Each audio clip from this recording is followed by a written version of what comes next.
بسم اللہ الرحمن الرحیم رکو نمبر 13 پڑھ رہے ہیں۔ یا ایہا الذین آمنوا لیبلونکم اللہ بشیء من صید تنالہ ایدیکم ورماحکم لیعلم اللہ من یخافہ بالغیب فمن اعتدى بعد ذلك فله عذاب علیم۔ اے ایمان والوں، اللہ تمہیں شکار کے کچھ جانوروں کے ذریعے ضرور آزمائے گا جو تمہارے ہاتھوں اور تمہارے نیزوں کی زد میں بھی آ جائیں گے، تاکہ وہ یہ جان لے کہ کون ہے جو اسے دیکھے بغیر بھی اس سے ڈرتا ہے۔ پھر جو شخص اس کے بعد بھی حد سے تجاوز کرے گا تو وہ دردناک عذاب کا مستحق ہوگا۔ کون سے جانوروں کی یہاں پہ بات ہو رہی ہے؟ یہاں پہ حج اور عمرے پہ جو لوگ جاتے ہیں اور جب احرام باندھ لیتے ہیں، احرام باندھنے میں ان کے پاس جب عرب کے صحراؤں میں کسی شکار کا مل جانا مسافروں کے لیے ایک نعمت ہوتا تھا کہ خشکی پہ کوئی شکار ہمیں مل گیا ہے، تو فرمایا جا رہا ہے وہ تمہارے نیزوں کی زد میں اس لیے اتنا قریب آ رہے ہیں کیونکہ اللہ تمہیں آزما رہا ہے۔ بالکل قریب آ کر تم انہیں شکار کر کے کھاتے ہو یا نہیں، کیونکہ پچھلی آیتوں میں ہم نے پہلے پڑھا تھا کئی آیتوں میں کہ جب احرام پہن لیتے ہیں تو ہم پہ کچھ پابندیاں عائد ہو جاتی ہیں، جس میں ایک پابندی یہ بھی تھی کہ احرام پہن کے ہم شکار بھی نہیں کر سکتے، حلال جانوروں کا بھی نہیں کر سکتے۔ تو وہ لکھا گیا ہے یہاں پر کہ اگر تم یہ کرتے ہو، اصل امتحان اسی وقت ہے جب اس کا دل کسی ناجائز کام کو چاہے اور وہ اس وقت اللہ تعالیٰ سے ڈر کر اس کام سے رک جائے، اور اگر نہیں کرو گے تو سزا کے مستحق ہوگے۔ یا ایہا الذین آمنوا لا تقتلوا الصید وانتم حرم ومن قتلہ منکم متعمداً کہتے ہیں جان بوجھ کر، فجزاء مثل ما قتل من النعم یحکم بہ ذوی عدل منکم ہدیا بالغ الکعبۃ او کفارۃ طعام مساکین او عدل ذلک صیاما لیذوق وبال امرہ عفا اللہ عما سلف ومن عاد فینتقم اللہ منہ واللہ عزیز ذو انتقام۔ اے ایمان والوں، جب تم احرام کی حالت میں ہو تو کسی شکار کو قتل نہ کرو، اور اگر تم میں سے کوئی جان بوجھ کر قتل کر دے تو اس کا بدلہ دینا واجب ہوگا، جس کا طریقہ یہ ہوگا کہ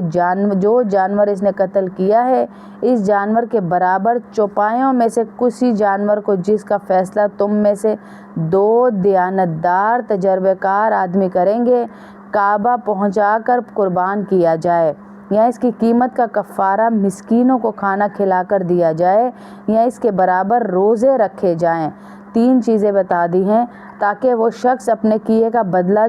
چکھے۔ پہلے جو کچھ ہو چکا اللہ نے اسے معاف کر دیا، اور جو شخص دوبارہ ایسا کرے گا تو اللہ اس سے بدلہ لے گا، اور اللہ اقتدار کا انتقام کا حق رکھتا ہے، مالک ہے، اللہ سب کچھ کر سکتا ہے۔ اگر کوئی شخص احرام کی حالت میں شکار کرنے کا گناہ کرتا تھا پہلے تو اس کا کفارہ اس آیت میں بتایا جا رہا ہے، جس کا خلاصہ یہ ہے کہ جس جانور کا شکار کیا اگر وہ جانور حلال ہو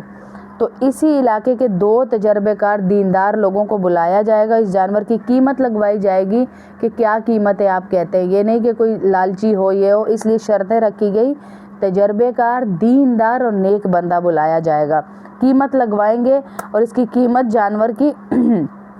ایک تو یہ کہ یہاں تو جانور لے کے قربان کر دے حرم کی حدود میں، یا پھر کسی مسکین کو اس کا کھانا اس کے پیسے جو ہیں وہ تقسیم کر دے، اور اگر ایسے جانور کا شکار کیا جو حلال نہیں تھا مثلا بھیڑیا وغیرہ تھا تو اس کی قیمت 1 بکری سے زیادہ نہیں سمجھی جائے گی، اور اگر کسی شخص کو مالی اعتبار سے قربانی دینے یا قیمت فقراء میں تقسیم کرنے کی حیثیت ہی نہیں ہے،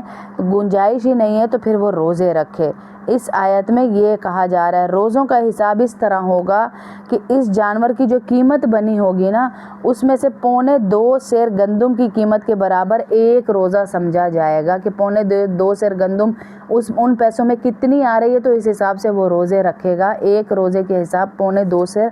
گندم ہوگا۔ احل لکم صید البحر وطعامہ متاعا لکم وللسیارہ وحرم علیکم صید البر ما دمتم حرما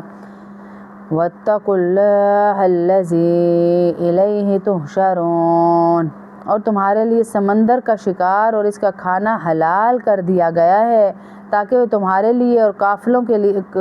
کے لیے فائدہ اٹھانے کا ذریعہ بنے، لیکن جب تک تم حالت احرام میں ہو تو تم پر خشکی کا شکار حرام کر دیا گیا ہے، اور اللہ سے ڈرتے رہو جس کی طرف تم سب کو لوٹ کر جانا ہے۔ جعل اللہ الکعبۃ البیت الحرام قیاما للناس والشہر الحرام والہدی والقلائد ذلک لتعلموا ان اللہ یعلم ما فی السماوات وما فی الارض وان اللہ بکل شیء علیم۔ اللہ نے کعبے کو جو بڑی حرمت والا گھر ہے لوگوں کے لیے قیام امن کا ذریعہ بنا دیا ہے، نیز حرمت والے مہینے میں نذرانے کے جانوروں اور ان کے گلے میں پڑے ہوئے پٹوں کو بھی امن کا ذریعہ بنایا۔ یہ سب اس لیے تاکہ معلوم ہو کہ آسمان و زمین میں جو کچھ ہے اللہ اسے خوب جانتا ہے اور اللہ ہر بات سے پوری طرح باخبر واقف ہے۔ کعبہ شریف اور حرمت والے مہینے کا باعث امن ہونا تو ظاہر ہے کہ امن کا باعث ہے، لیکن اس میں جنگ کرنا بھی حرام تھا۔ اس کے علاوہ جو جانور نذرانے کے طور پر حرم لے جاتے تھے ان کے گلے میں پٹے ڈال دیے جاتے تھے تاکہ ہر دیکھنے والے کو پتہ چل جائے کہ یہ جانور حرم جا رہے ہیں۔ چنانچہ کافر مشرک ڈاکو بھی ان کو چھیڑتے نہیں تھے۔ اس وقت کے ڈاکو بھی ان کو نہیں چھیڑتے تھے، نہ کافر چھیڑتے تھے، نہ مشرک چھیڑتے تھے۔ کعبے کے قیام امن کا باعث ہونے کے لیے یہ کرتے تھے وہ کہ یہاں پر کوئی ایسا کام ہم کعبے کی حدود میں نہیں کر سکتے۔ اعلموا، دیکھ لے اس وقت کے کافر مشرک بھی آج کے مسلمانوں سے میں کہوں گی اچھے تھے، جو اتنی غلطیاں وہاں جا کے کر رہے ہیں۔ کھی ٹھاٹھے گروپس میں جو عورتیں جاتی ہیں اللہ معاف کرے، وہیں سے ان کی دوستیاں لگ کے آ رہی ہیں، وہیں سے نمبر ایک دوسرے کو دیے جا رہے ہیں، وہیں پر تصویروں کے تبادلے ہو رہے ہیں، ہوٹلوں میں جایا جا رہا ہے، بہت کچھ برا ہو رہا ہے۔ اس وقت کے کافر بھی وہاں پر کوئی ایسی بات کرنے سے ڈرتے تھے۔ اعلموا ان اللہ شدید العقاب وان اللہ غفور رحیم۔ یہ بات بھی جان رکھو کہ اللہ عذاب دینے میں سخت ہے، اور یہ بھی کہ اللہ بہت بخشنے والا ہے۔ ما علی الرسول الا البلاغ واللہ یعلم ما تبدون وما تکتمون۔ رسول پر سوائے تبلیغ کرنے کے اور کوئی ذمہ داری نہیں ہے، اور جو کچھ تم کھلے بندوں کرتے ہو اور جو کچھ چھپاتے ہو اللہ ان سب باتوں کو جانتا ہے۔ قل لا يستوي الخبيث والطيب ولو أعجبك كثرة الخبيث فاتقوا الله يا أولي الألباب لعلكم تفلحون۔ اے رسول لوگوں سے کہہ دو، صلی اللہ علیہ وسلم لوگوں سے کہہ دو کہ ناپاک اور پاکیزہ چیزیں برابر نہیں ہوتی، چاہے تمہیں ناپاک چیزوں کی کثرت اچھی لگے، لہٰذا اے عقل والو اللہ سے ڈرتے رہو تاکہ تم فلاح کو پہنچو۔ اس آیت نے بتایا کہ دنیا میں بہت مرتبہ ایسا ہوتا ہے کہ کسی ناپاک یا حرام چیز کا رواج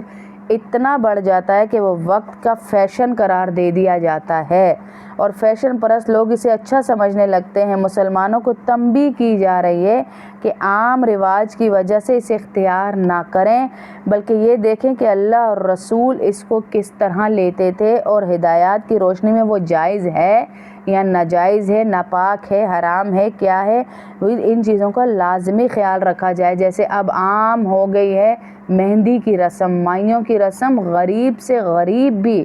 حرام لے رہا ہے، وہ زکاتیں لے رہا ہے، سب کچھ لے رہا ہے، لیکن اس رسم کو کرنا ان کے لیے لازم ہو گیا ہے۔ پہلے تو بہت